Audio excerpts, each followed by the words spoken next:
This is going to be a bit of a long one, friends. So if you clicked on this, thank you for joining. We're going to take a look at Squadron 42. Back when they thought the game, I don't know what they were thinking, but they started releasing videos.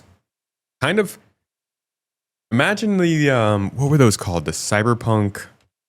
These deep dive videos that Cyberpunk was doing. Remember, these were coming out like 14 minutes, 15 minutes. They would go into like different parts of the game. Yeah, so expand that out to an hour and a half. And you'll have the Squadron 42 version of it. Where did it even go? I left it behind.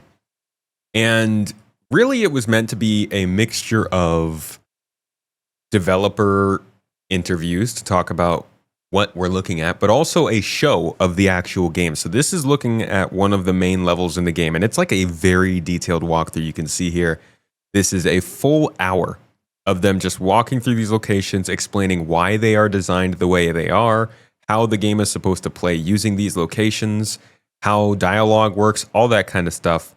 And my friend Lycos, supporter on the Discord, shout out my man, he pointed out that this was actually a really interesting watch nowadays with Squadron 42 being a little closer to release and seeing more of the gameplay. We can add more context to this. So I'm going to let it play. Obviously, I'll be jumping in and interrupting very annoyingly. But I'll try and give you guys plenty of time to just sit back, enjoy the message, and learn a little bit more about Squadron 42. From the very start, Chris's remit was... he wanted it believable. The whole focus, obviously, is just on maximum immersion. A lot of assets are kind of unique and locations are unique. Everything really is different. Welcome to the briefing room. Yeah, this will definitely... focused on... This will absolutely still be in Squadron 42. This is like a super important asset to the story itself. It's like a giant abandoned comms array. So... something I forgot to mention, these will continue. They released these with the expectation that they would keep doing them up to the release of the game. That was the parallel with the Cyberpunk thing. And they put it off because the game wasn't coming out anytime soon. So I do definitely believe that these will start back up. I would guess towards the end of this year, beginning of next year, they'd probably do like 3 or 4 of these with a couple of months in between as they start off the marketing for Squadron 42. They might be recording these right now, for all we know, getting them produced and ready to start going out next year. So expect more of this kind of stuff on Squadron. And yeah. Welcome to the briefing room, a show fully focused on Squadron 42. I'm Brian Chambers, the VP of Development here at CIG. And today I'm joined by Nick and Ross. So welcome, guys. Good to have you on the call. Can you guys introduce yourself to everyone? Sure, yep. I'm Nick Elms, and I'm the creative director on Squadron 42. And I'm Ross Wilding. I'm the lead level designer on Squadron 42. For those that don't know, on Squadron 42. This guy, and I'm Nick Ross Elms, Wilding. This guy gets referenced quite a bit when talking about Star Citizen development. I think generally by like Rich and Jared, folks that are higher up in the company. Sure, yep. I'm Nick Elms. For those that don't know, and because it's a little complex on the design side, can you give a high level breakdown of the design team and how that's made up for Squadron? The Squadron 42 design team split into 3 actually. It's three teams that work very closely with each other. First being Ross's team, the FPS team, which works predominantly on the ground and gravity base areas where combat and exploration are a focus. All the pew-pews. All the pew-pews? Yes, that's all the pew-pew stuff is down to Ross. Cool. The flight team work on the sort of space sections of the game, as you might expect. That includes like dogfighting, exploration, landing, takeoff, all those kind of stuff. Obviously working very closely with the various AI feature teams as well. And then finally, we've got the social team, and they're kind of the glue for all the narrative elements of the game. Building the interactive experience, presenting it to the player cinematically with focus on maximum immersion, as Chris has sort of called out. Absolutely, and those guys, social team's been everyone's been busy, but the social team I know has put a lot of effort into how you're interacting with Yeah. Absolutely, and hopefully we'll hear a bit about that later on. But they've had a lot of new tech and things recently to support them, which has been great. Awesome. So Ross, I know you and the team made some really good progress on Aciedo recently.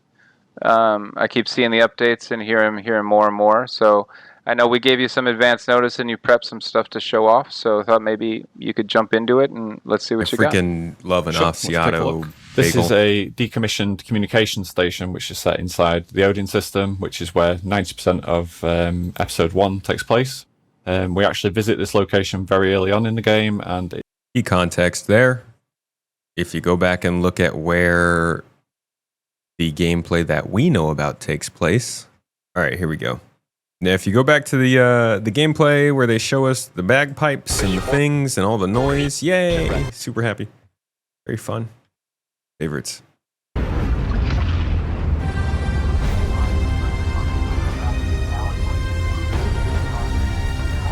Ta-da! They're not in Odin. They're in Vega. So if you don't know the Squadron 42 story, I'm sorry if this is pointing out an obvious spoiler, but clearly something happens that takes you out of Vega and sends you to Odin for 90% of the game. Episode 1 takes place. We actually visit this location very early on in the game, and it's probably one of the first times the player gets to kind of be let loose, essentially, and kind of have a bit of freedom.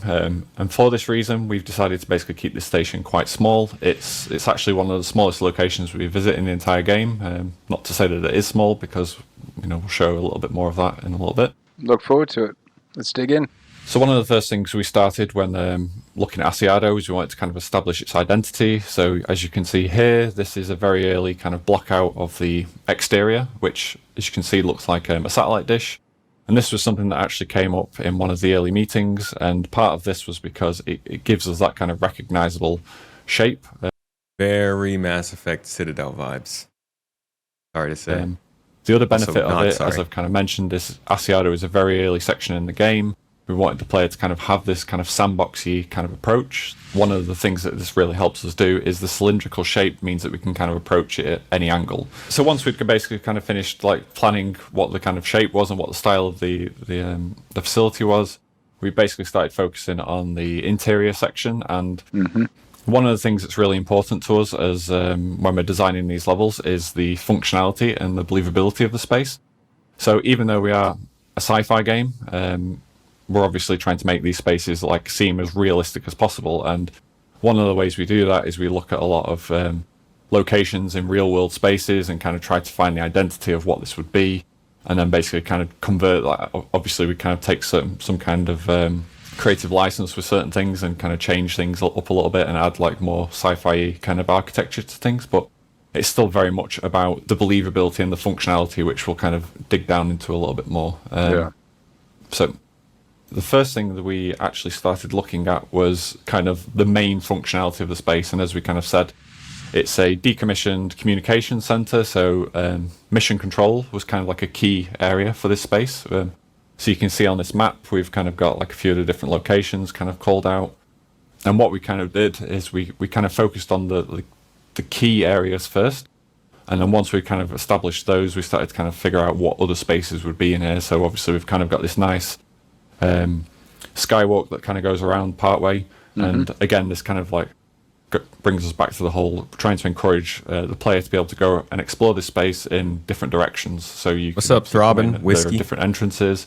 Sometimes you could go left, sometimes you go right, you can go through the middle, you can go up to the higher floors, down into the basement. And it's a little telling of Squadron's design. We still don't know how this game, what we saw in in the CitizenCon last year, was so scripted. I don't think there was a single step out of the path that you could take that wouldn't, like maybe during the EVA section, and mostly just that, I think. I just don't feel like there was really anywhere in that demo you could tell what the rest of the game looked like. This is some of the best input we've gotten as to how levels will even play out. But I am glad to hear that they're trying to design at least some of the locations to feel a little bit more open to progress through. I'm a huge fan of Deus Ex, all of them. Maybe not Invisible War, but most of them. And I like choice. you can actually see we have a few different shots of this for basically different floors of the station. How different can it be? And then we basically come to looking at some of the other areas that were initially less important to the space, but we felt would really help with the identity. So this, for example, is an early kind of blockout screenshot of the habitation area. So the idea being in here, this would actually be like where the kind of habitation pods are stored. And you can imagine it almost like, I guess like a beehive, where it's basically these things are kind of plugged into the sides, and each person kind of lives inside one of these. And I'm just kind of looking actually if... No, so we've got some... That sounds this is miserable. Another kind of screenshot of the habitation section, but actually on the outside to the more kind of living quarters. Mm-hmm. And again, this is just another shot from there. Thank you very much. Yep, so the thing I was actually looking for, and I'll come back to a couple of these in a second, I suppose, but was actually these are the habitation pods, basically.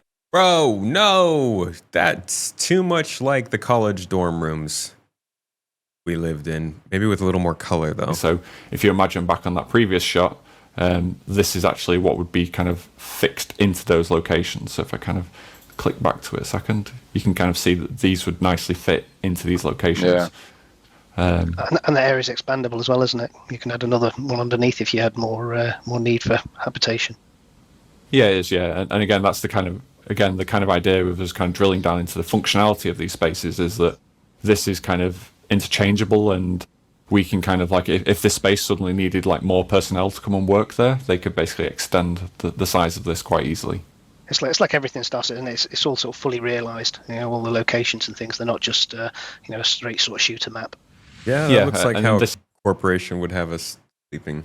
This is one of the things that we're kind of driving at, is that a lot of what we want to do in Squadron is have a lot of kind of exploration and kind of feel like you're basically behaving how He said the E word, guys. How you would behave in these locations, as opposed to just, this is a game. I'm obviously going to go in, kill some guys, and kind of get to the objective. Like I'm just going down a corridor. I'm looking for where the objective marker is taking me. We really wanted it so players can kind of start to explore these spaces and kind of see how people were living. As you guys are blocking the spaces out, do you guys, once you get it in that rough state, are you actually going in an editor and running around in it to see how it feels at as far as scale and distances and so on at that point?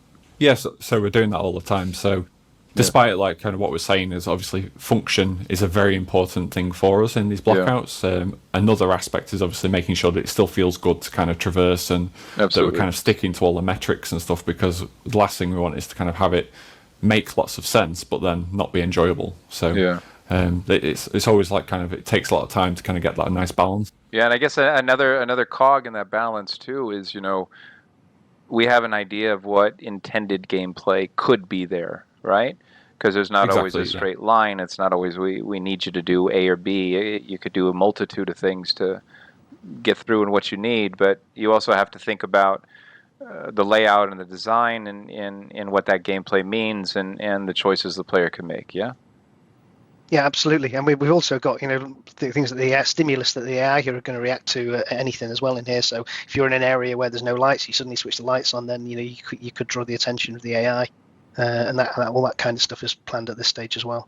Okay, Sam Fisher. Yeah, and that's something we can kind of dig into in a little bit, where we basically talk about how we want as much of these environments to be interactive as possible. So we basically you're going through them and you see like terminals and consoles. You should be able to kind of interact with them and kind of read the stuff in there, or obviously a lot of the things are going to be kind of physicalized in there, so you can kind of pick them up, throw them around, move them about, do that sort of thing. And all those again will kind of feed back into the kind of sandbox nature of the game. So like if there's enemies in these spaces, you can actually use them to kind of distract enemies, or even use them as cover and that sort of thing. So stealth kill and drag the body away so you don't get seen. Yeah. So this screen, it's solid. It's not a typical FPS experience. It's so weird to game is so weird. Like we're doing a preview of Squadron 42, but there's not a single spaceship involved.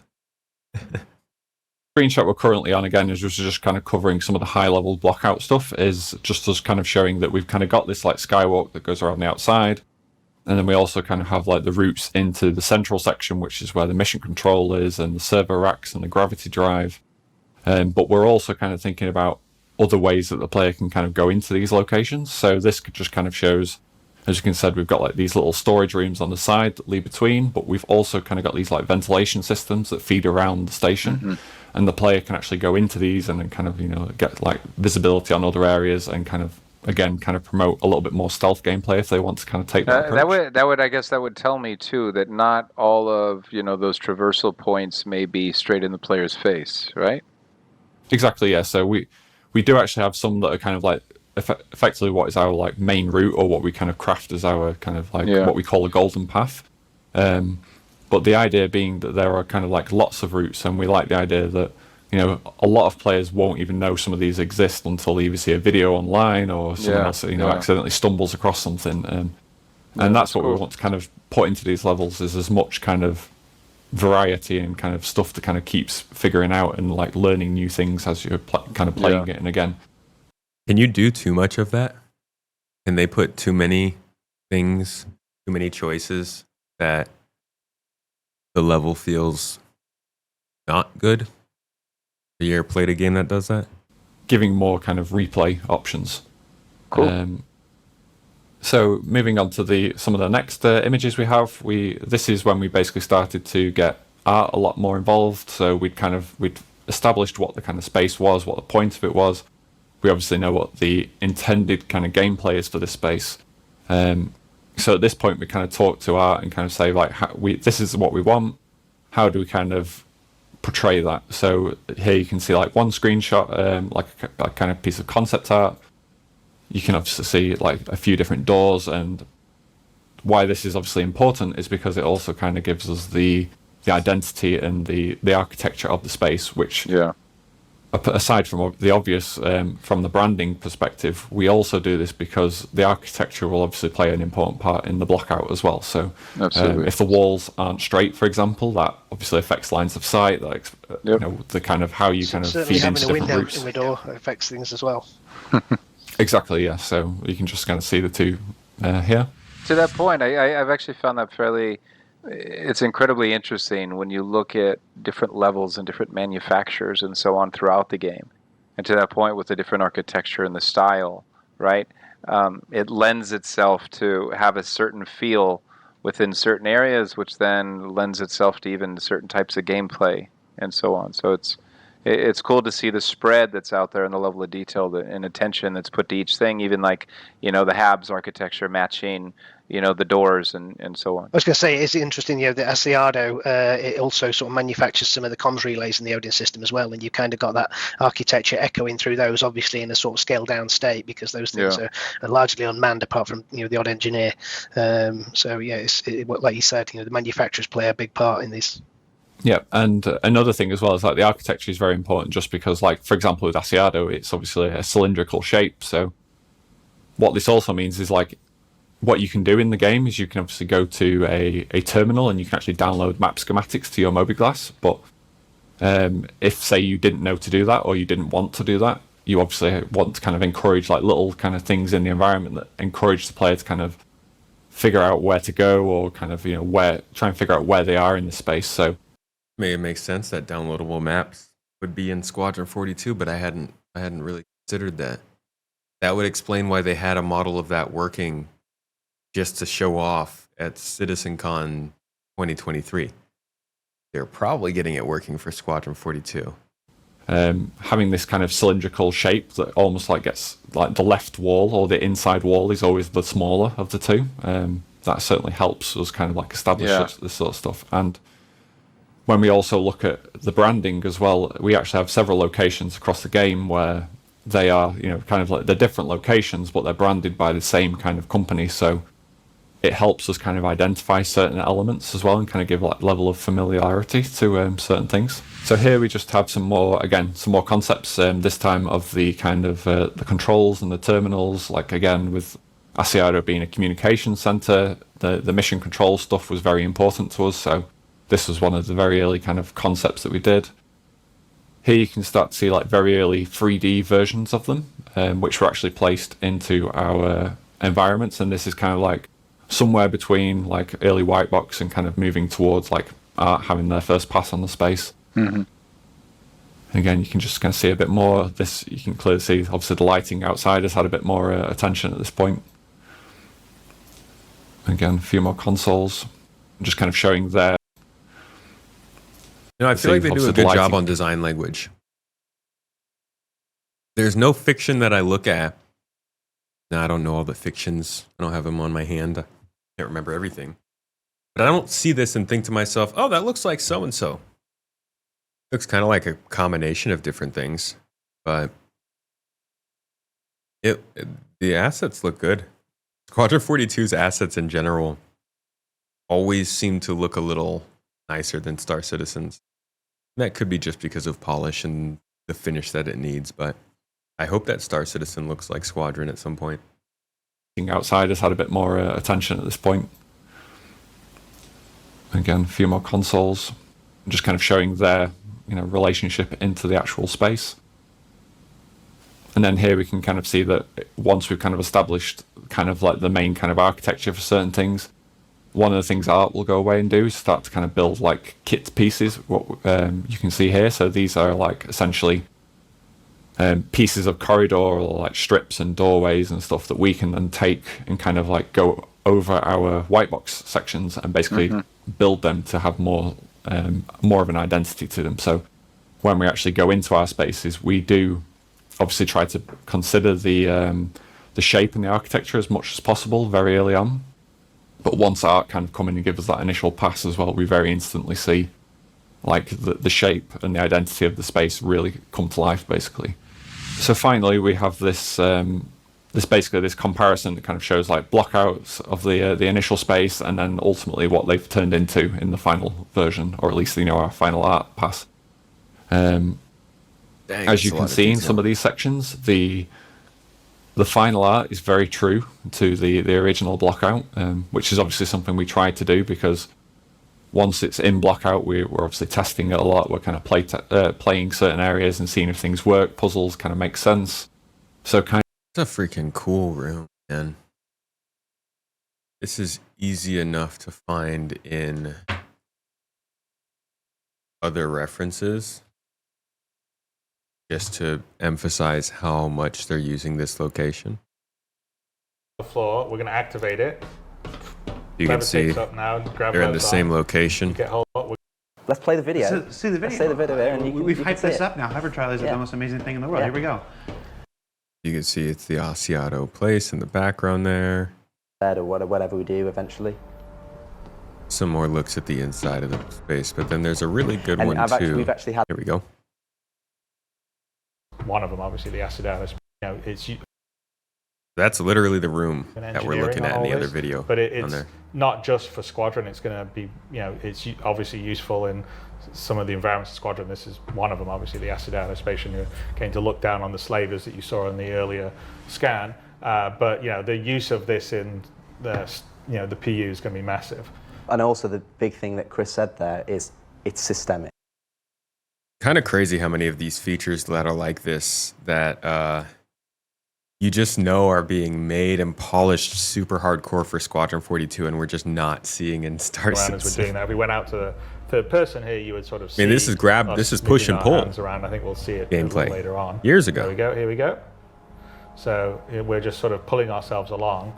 It just goes to show that either the effort to put it in Star Citizen is not worth it, or god dang, it's a lot of effort. Or porque lo nos dos. But if we wanted to at this point, we could stop and we could push off against it, and then we would just go floating out into space. So that's the sort of idea of what we call push-pull. And so what you're seeing here... he just pushed himself off. So what you're seeing here, that's actually kind of, you're just floating alongside the actual, this fin of this Aciedo station. And this is actually keeping you in this orbit. And then if you did, and that's just, you just push forward and go, where you can actually jump off into space. But then this becomes one of the, if you look at physical traversal, where you've got jumping and mantling and vaulting, this is where we have zero-G push-pull. So yeah, same location, it keeps popping up. Kind of trying to trace over that as much as possible is quite an important factor for us, because we can kind of get a good feeling for how it's going to play before we kind of sink too much art and resource time into the final version.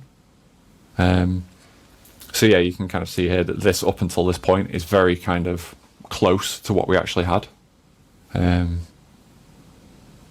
it's really interesting seeing the main shapes, if you will, still exist, and then with that next pass, getting that further level of detail, you get more of the visual identity that's in there. You get more of the sense of how the space will feel, per se, with adding color and lighting and atmosphere and so on. Exactly. Yeah, I think they do a really good job. Like this reminds me of another game I've played recently. Can't remember what game it is. It might have been Jedi Survivor. But I was just in a sort of like an abandoned location. It was kind of sci-fi, like it was an old facility or something. And it had multiple levels and glass walls that were kind of lining the walkways and stuff. And this reminds me of that, but this has such a... It really hits the decommissioned space station look. It doesn't look like it's been abandoned, but it does look like it's no longer in official use.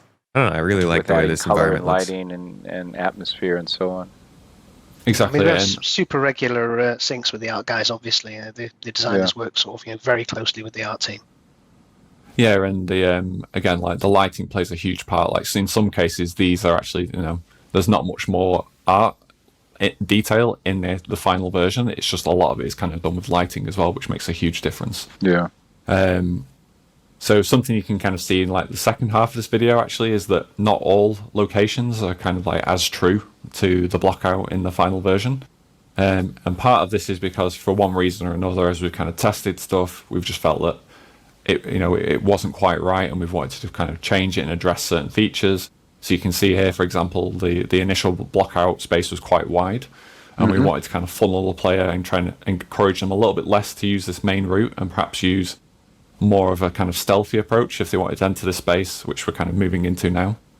And again, you can kind of see that this space is quite claustrophobic, quite mechanical heavy, and then in the final version, we've opened it up to kind of have like light from outside kind of filter in a little bit more and just kind of make it a bit more breathable, basically. Now, when some of those decisions are made, then I know it's an iterative process, but it's about getting in and reviewing and understanding what the main goals are and looking at the architecture and the mood and the lighting and all those things coming together. Yeah, basically. I mean, that's a large combination of it. And in some cases, as I said, it's kind of gameplay driven, and the fact that it's like, oh, well, this doesn't actually work for what we hoped, in which case we'll go in and we'll change it. And in other cases, it's just we've blocked something out, and it, like, again, when we're kind of doing it very early on, like the art guys have gone in there, they've obviously got a lot more reference material and stuff, so there'll be some cases where like a shape just doesn't quite work for a believable space, and in those cases we basically say, okay, well, we need to change the layout a little bit to kind of accommodate. Yeah, narratively, we pretty much cater for what the player does as well. So if the player goes in there all guns blazing, then the whole base is going to be on alert.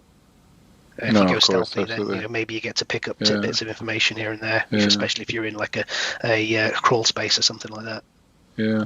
No, that's really cool seeing. That's way more in-depth kind of details than I think most people would imagine for a first-person military game based on Star Citizen's universe.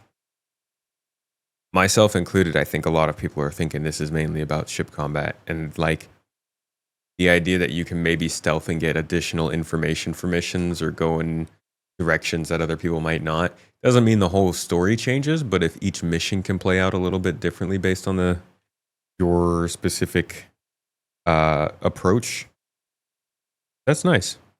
Might not be the most replayability, but it means you get a unique experience. That gives everyone a glimpse of kind of the history of it, right? And I do remember seeing early sketches, I think, on a whiteboard on paper of what it could look like, and it was very close to that first satellite image that you showed. Yeah, so I think obviously we've kind of shown a little bit of the kind of early stuff, so I think what we can actually do now is bring up the level in the editor. Okay, so this is basically Aciedo inside the editor. As you can kind of see, where it's based in the Odin system, we've got a nice backdrop of the coil over here. And again, you can kind of see, as we kind of approach it a little bit more, kind of satellite dish style that we were going for. So right now the petals are kind of like tucked into each other, but I believe these can all actually fold out. Wait. Are we going in live? We're going in live, yeah. We're going in live. Okay. Hold on, Nick. Going Anything into could the happen. Citadel. No, that's cool. So- It's awesome.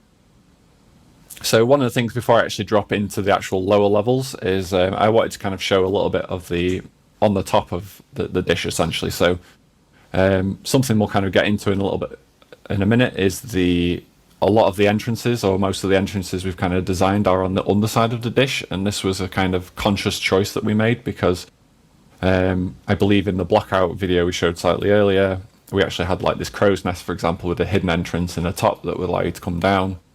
But we felt it was just a little bit too obscure and a little bit out of the way, so we basically removed it and kind of changed that location.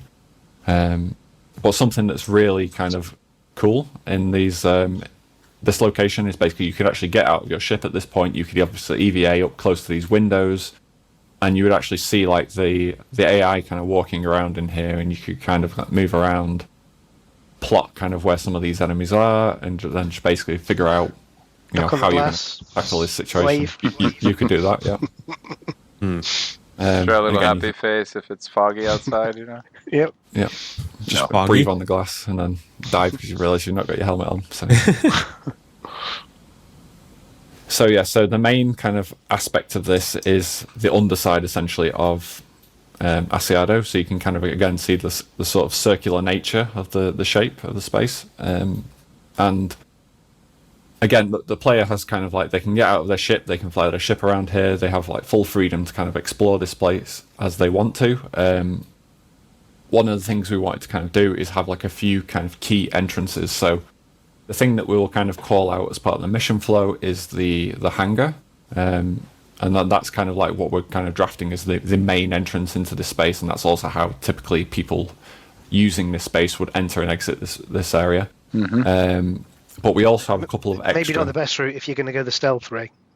No, well, exactly, yeah. So obviously when we kind of go into the hangar, we would have kind of enemies or like characters in there just kind of loading up vehicles and kind of, like, flying them in and out. So if you're trying to avoid being kind of spotted in this space, then like I said, going into the hangar isn't really a good option.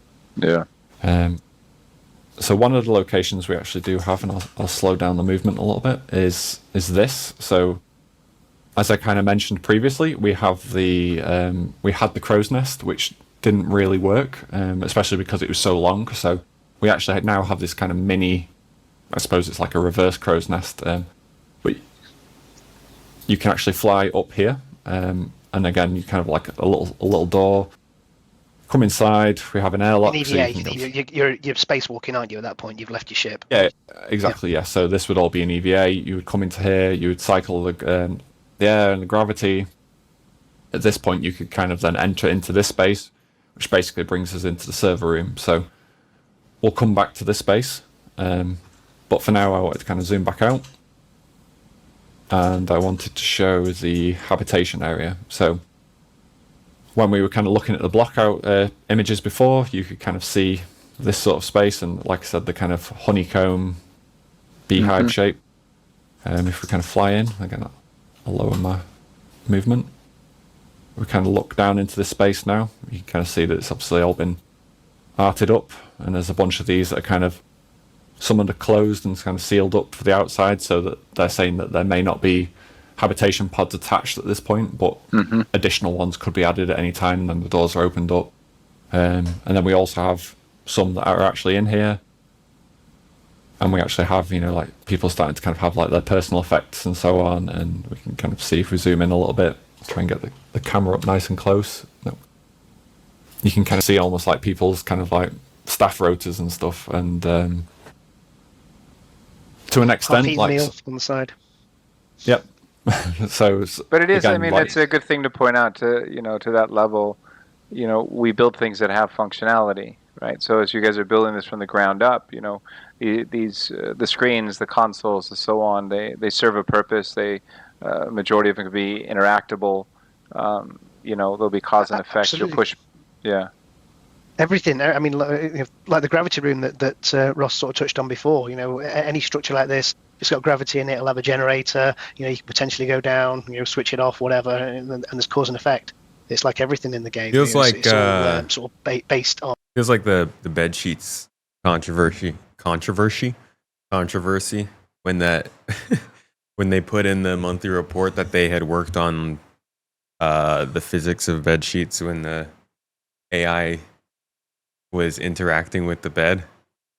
This feels like the same kind of a detail where if they had put like a notes thing down and they were like, we built the schedule, we've created the physical schedule for the NPCs and this space station and what they would be doing at specific time, people would have been that. I feel like that would have been the same energy because it's a cool touch. It's way out there. Makes you wonder how airlocks are supposed to work on all these ships. They don't have cycling options. Like this, it's got gravity in it. It'll have a generator. You know, you can potentially go down. You know, switch it off, whatever, and there's cause and effect. It's like everything in the game. You know, it's all sort of based on you know a sort of reality that we have for Star Citizen. Yeah, we've even got like post-it notes in there. You know, maybe these are like codes for lock safes or something that we have lying around, or maybe they're just. You know that's some like artist's personal pin code or hidden message, right? Yeah, exactly. Yeah, very likely the password for the mainframe. Secret Morse code. Yo, this actually reminds me of the gigantic thingy-majigger in Total Recall. No. Yeah. No. Yeah. Total Recall. Where the giant thing falls through the planet to the other side. And it's like really, really tall. And it's got a whole bunch of hallways going around the outside of it. And they're all on different levels. And I think it's Jessica Biel and Colin Farrell. Somebody else. Kate Beckinsale. You know that's some like artist's personal pin code or hidden message, right? Yeah, exactly. Yeah. Very likely. Secret Morse code. Yeah, the new one. The new Total Recall. Exactly. So now I just have to try and remember which is the right door out of here. So I think it's this one. This also, dude, I said earlier, no IP really drags me. But I do keep getting reminders of several at the same time. Mostly Mass Effect, Star Wars, and Alien. I get the feels for. It's such a great combo. So now I just have to try and remember which is the right door out of here. Alien in 2001. So yeah, that's a good call. 2001, definitely. Yeah. So this kind of brings us out into the main kind of living quarters of the station. So again, like they would kind of sleep in those pods, and they would obviously kind of socialize and kind of have like meals and stuff in other areas, because as you can kind of tell, the habitation pods aren't very big. Maybe obviously if people want quiet time and stuff, but for the most part I would kind of expect people to kind of come into these mess halls, and again you can start to see that, you know, as you said, kind of half-eaten meals, or kind of people have been prepping stuff and it's been kind of abandoned. So there's one no of the things, table with blood just on it looking at their xenomorph or anything. I love the brochure for the Crusader Mercury Star Runner here on the table. Just out here at your communications station, imagining that spaceship that you're going to fly when you get home. That's come out of anyone's chest or anything, I hope. No, nothing like that just yet, but not yet. You never know. And one of the things, like right now, obviously a lot of these props are just kind of like placed in there, but we imagine that when players kind of come into these spaces, that a lot of these things will be kind of physical. Vomit, maybe? What's in that bowl? And you can actually pick them up, obviously. Yeah. Throw things around the room. There'll obviously be certain things to kind of interact with, things to read. You can kind of see over here, like people have been playing cards. I'm sure you can obviously pick the cards up and the baseball, that and so on. Let's see where this leads us. So basically, once we kind of come away from the habitation, we start to move in towards what is essentially the skywalk. And I'll actually take this route. So we kind of saw some of this in the video very early on. I think I'm slowly losing what I said earlier about it not reminding me of stuff. I feel like I could see the sequel of Alien Isolation take place in this. And that might not be because it's all design language. It's just, it's got that feeling of decommissioned space station or spaceship.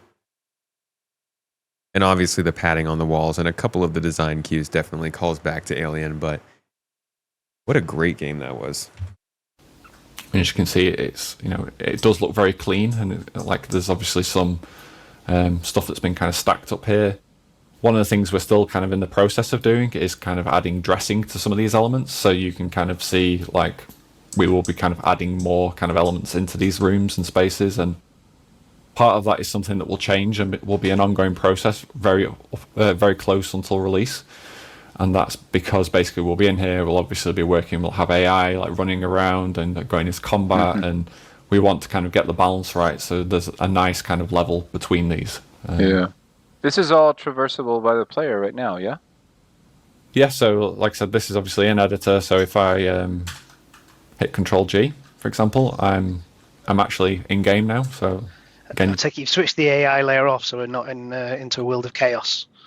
Yeah, so nah, man. So right now, this is just kind of like it as it's kind of intended, like from a visual and artistic standpoint. Obviously, the level is fully traversable, doors all work and everything. So if I come down here, but one of the things, is that we're obviously. I was gonna say, what if he stays in like the same 10-meter square? The kind of AI is an ongoing process, and suit lockers. You know, like obviously live demoing at this point, like anything could happen. So just trying to save ourselves a little bit of pain right now from showing too much stuff, basically. But you can again kind of come into there. You can see a lot of these kind of like personal effects and things that kind of add to the kind of life of the space. I think you've got like more kind of random codes and stuff that the artists have been putting on the whiteboards. Obviously, be curious to see what's on them in the final game. But and then we kind of move in, like this is the kind of the server room, for example. Damn. That's kind of what I was saying before about the telecom That's exchanges. so much. Like, you got to imagine that at this point in the future, a single freaking server rack like this must be like 14 quadribytes. I don't know. Like, each of these must be thousands of terabytes, right? 900 years in the future, dude, we must store the entirety of the original 2022 encyclopedia on a hard drive the size of this little freckle here. So this is a massive room. I guess it is a comms array. Inspiration from those really look really cool, but futurized.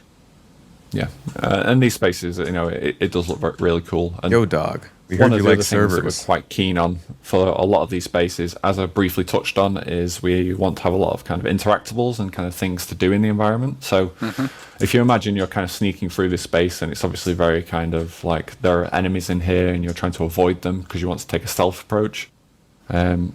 Something either you could do or the AI could actually do is actually come over to one of these terminals and then kind of interact with some of the screens and then basically like get access to these server racks, and you could actually interact with them and then have them kind of lower into the floor. And suddenly what becomes like what? A nice place for kind of... Yeah, dude, they're building... He said specifically that this area was a lot more sandbox than other parts of the game, so I'm guessing the rest of the game won't be built with this much detail. But this really does have a lot of like the 2000s, I don't want to say immersive sim. It's not all that. The game, the level design feels immersive sim a little bit. It certainly feels sandbox in its design, even while being in a mission or in a narrative environment. And I do really appreciate that. That will make this feel a lot more of a unique experience than I think I expected it to feel. Hope stuff like this comes to the PU. Same. They can just design these environments to be so engrossing and immersive because they know we're going to pass through them. Kind of sneaking around with the stealth suddenly can become totally exposed with no kind of cover. Exactly. And the player can kind of use that to their advantage, and equally AI can use that to the player's disadvantage. So That would be it's like I was so saying before, freaking those sick. things will become a stimulus for AI. So even if somebody's in the room next door, they might potentially hear that and go, what the hell's going on next door? Exactly, yeah. Check out. And speaking of next door, I guess as a player, that would make me there. mad if I think I'm being all stealthy and I flag the AI, hear me. Next thing you know, all my cover disappears to the ground. If you're switching heavy machinery on in the room next door, yeah. And this is the thing as well, is that, and this is kind of what moves into our steps as we kind of move forward towards release. Basically, is we're trying to basically get the AI to kind of do stuff that kind of feels like cool and original and obviously like compelling to the kind of experience, but at the same time, not kind of like the player thinks they're doing okay and they're like perfectly stealthing around and then suddenly everything disappears. So if we just kind of move back into this room, for example, maybe like a guy's kind of working on, let's say, the terminal that's over here. He comes over, maybe he's got his back turned to you and he's kind of like he's working on here, and then he lowers just one or two of these terminals. But let's say you're kind of sneaking up behind him, and then suddenly the thing you're planning to use as backup cover disappears.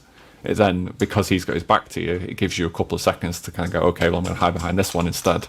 Yeah, as you also got plenty of sound to assassinate his ass. Try and take him out quickly.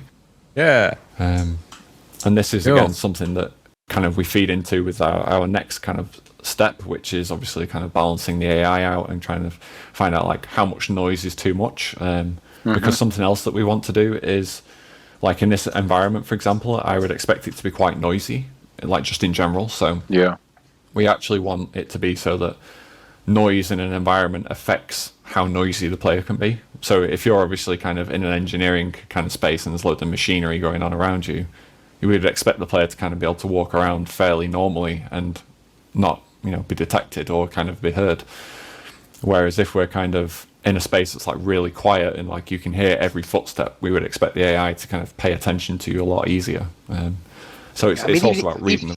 Sorry, I was going to say, even if you've blown your cover, the AI don't all sort of run after you like a football team or whatever. If they know you, they'll sort of hunker down and take sort of ambush places and things like that. So they're definitely not the freaking headhunters then. These spaces. Yeah, absolutely.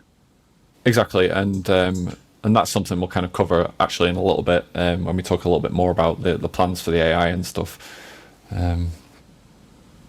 But here we can actually see the gravity room, and this is basically the gravity drive that's essentially kind of powering all the gravity inside the station. And wow. When we're kind of talking about like interactions and stuff as well, this is quite cool, because if we come into here, we can actually come to like, this is intended to be like one of the main kind of terminals for the entire station. It kind of controls a lot of the power elements. And something, if I actually go this way, kind of move back, an opportunity for some power management stuff in there.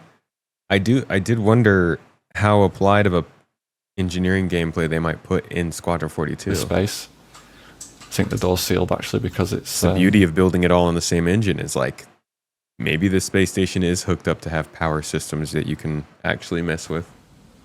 This is the airlock, so I can actually cheat, seeing as we're in editor, and kind of fly down. You can actually see that this is the kind of secret crow's nest that I was talking about earlier. So if players were to kind of sneak in this way, they can actually get like a kind of quick early access to these sections, basically. And again, if a player comes up to some of these locations and doesn't think or doesn't want to try and interact with these terminals, that's totally up to them, and that's will affect their experience. But for somebody who wants to kind of try and find out another way of doing something, like maybe you can interact with this, and then you could probably shut down the power for like 90% of the station, or we're still kind of figuring out what happens with like oxygen levels and so on. So that's a potential maybe. That's cool. That just opens that open. You'd have to account for so many different things with the AI and stuff. Opens up so many different avenues as far as how you approach things, and again, as I was saying earlier, cause and effect, right? Exactly. Present these play spaces, for the players, and they can sort of solve almost all of them in any way they want to within the sort of environment, within the sort of systems and tools that we've spent a long time developing. Yeah. Yeah, and this is where the fun part comes in towards the end of development, where we're basically trying to, all these kind of systems come Towards the together, end, he and says, we're basically trying to make them work without causing infinite problems for the player. Exactly. Yeah. It's not an easy thing to sort, right? There's so many different variables that you need to balance, and some intentionally you don't balance, right? Because what stops somebody from, guns blazing, going in as loud and dirty as they can versus, somebody who wants to do it stealth or somebody who rides the middle. I mean, it's cool. Each one becomes its unique experience, in a sense. Yeah, exactly.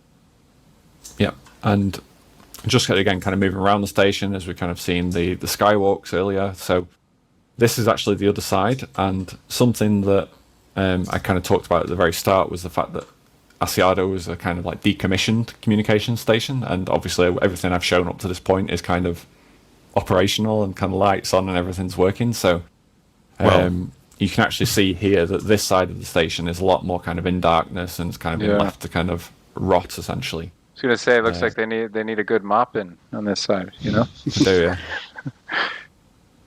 It's cool having the tarpaulins and the sheets and things over everything as well. Yeah, and this is something as well that helps us kind of going back to what I was saying about the AI in these spaces and kind of talking about like the player understanding where they are. So like from here, obviously, aside from the fact you've got this really nice kind of vista looking outside, like just kind of looking at the shot, it's quite obvious where the middle of the station is as opposed to the outside. Correct.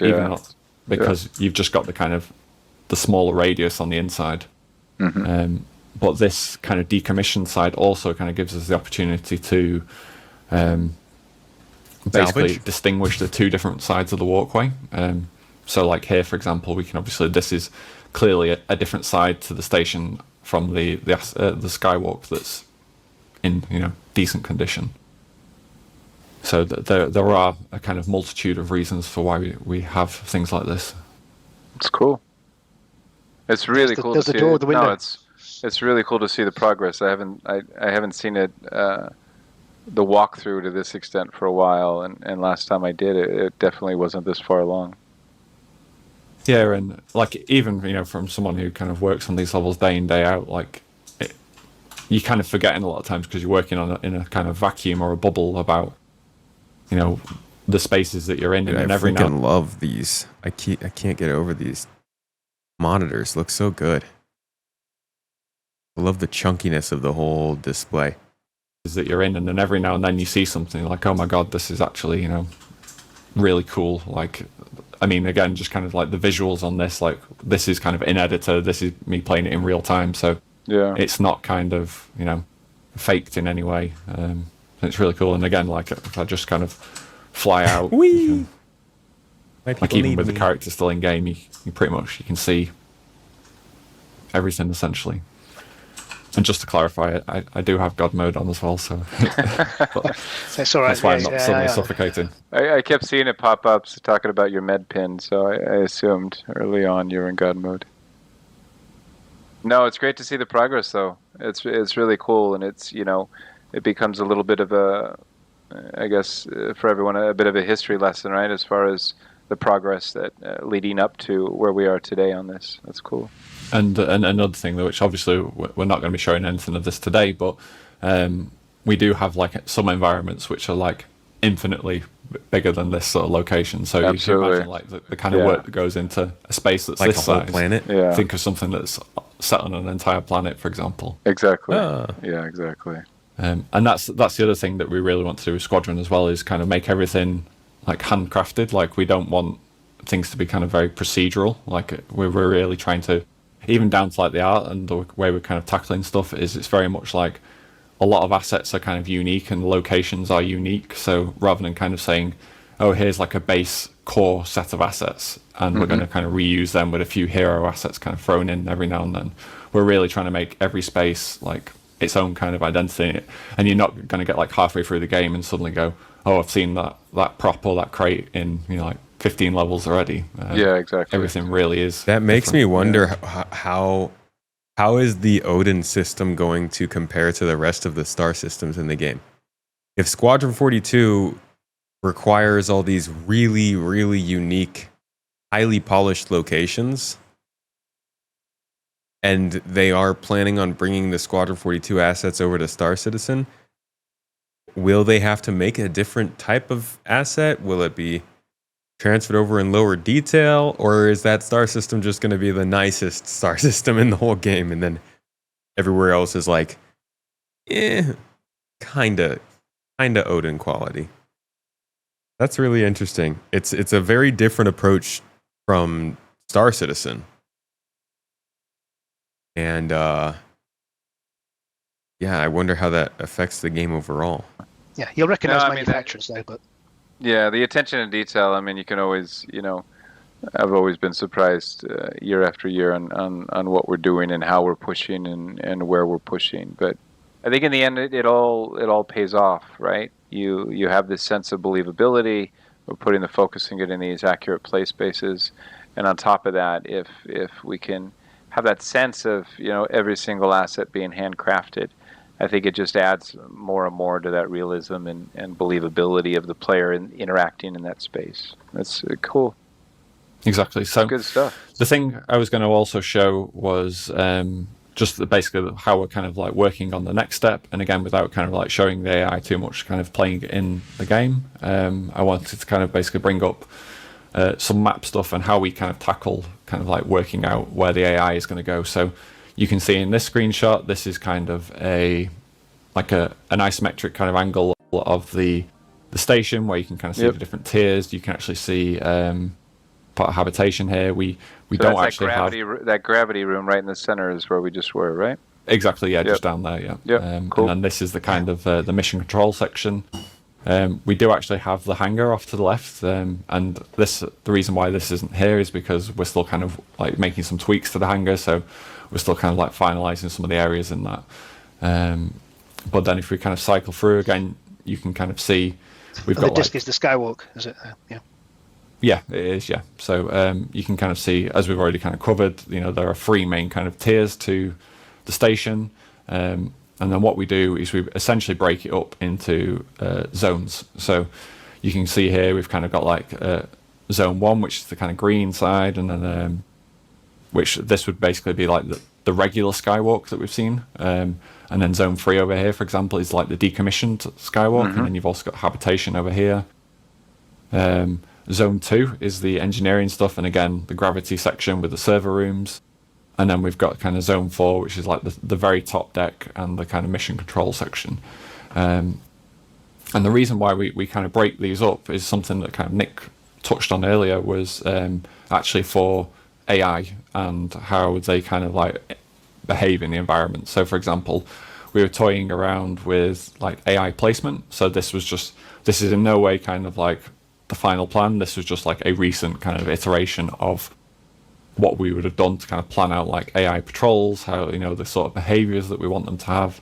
And for example, we would say that say in zone 1 you kind of approach this character and they spot you and they're an enemy, they would probably obviously alert their teammates. What would then happen is these 3 guys would kind of move over and kind of support them in combat, and suddenly the player is like 1 versus 4, for example. But what we wouldn't want to happen is everyone in the station to run to this point, and that is for obvious reasons, basically. But yeah, I mean, aside from that, like it's just not realistic. Like if something was to happen somewhere, like more often than not, like if there's security on a certain location, you would expect a couple of guys to go and check it out, as opposed to the whole force to kind of go and check a certain area and then leave the rest of the station exposed, basically.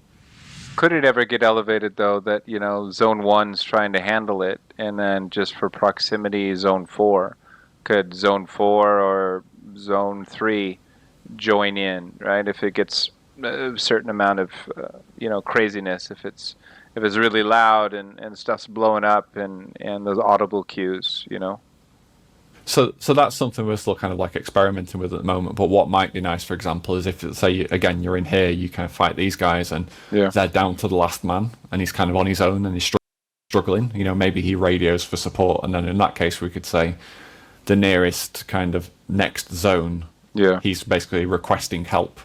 And then something else which we've not kind of decided yet for this location, for example, but something we may do in other locations is if an enemy or a group of enemies are struggling, perhaps they call in like dropship support, and then an extra wave of enemies could kind of actually come to the location. And in that case, we can obviously kind of make things more difficult for the player. So that's cool. Yeah, could end up with enemies coming in from behind him that he thought he'd already dealt with. Exactly, and again, like we obviously we're kind of working on some of the systems at the moment, but there will be systems that also allow players to kind of like give themselves a little bit more of an advantage to kind of tackling some of these situations as well. That's a lot. That's chunky. We've been talking for a while. It's really cool to see the progress though. How are you and the team feeling about it so far? About where it's been and how it's come and where you're at. To be honest, it's like at the moment I feel like everyone's starting to get quite excited about everything, because it's obviously in the past when you're kind of in blockout, and especially when you're developing a new game that's kind of the tech is kind of moving along with it at the same time. There's a lot of kind of unknowns, and you're kind of planning and you're setting things up with the assumption of how something's going to work. But we're kind of past that first hurdle, and we're kind of getting into the stage now where it's kind of like we know what the spaces are. We've obviously been developing them for a while. Yep. Now we know what the mechanics are, and they're starting to come online. And plus we've got some gorgeous art as well now to run around, which always really helps. Exactly, yeah. That's cool. I mean, the art is obviously stunning, and the thing like I'm most grateful for this video is I can take all the credit for the artwork that's been shown. Awesome. Well, I appreciate you taking the time, Ross. I know you and the team are all busy. Like I said, I keep saying it's really good to see the progress, and I'm glad you had time to pull some stuff together so we could show it off to everyone. Yeah, the gorgeous art's never really the big problem. Yeah, thanks, Ross. To be honest. Yeah, see you later.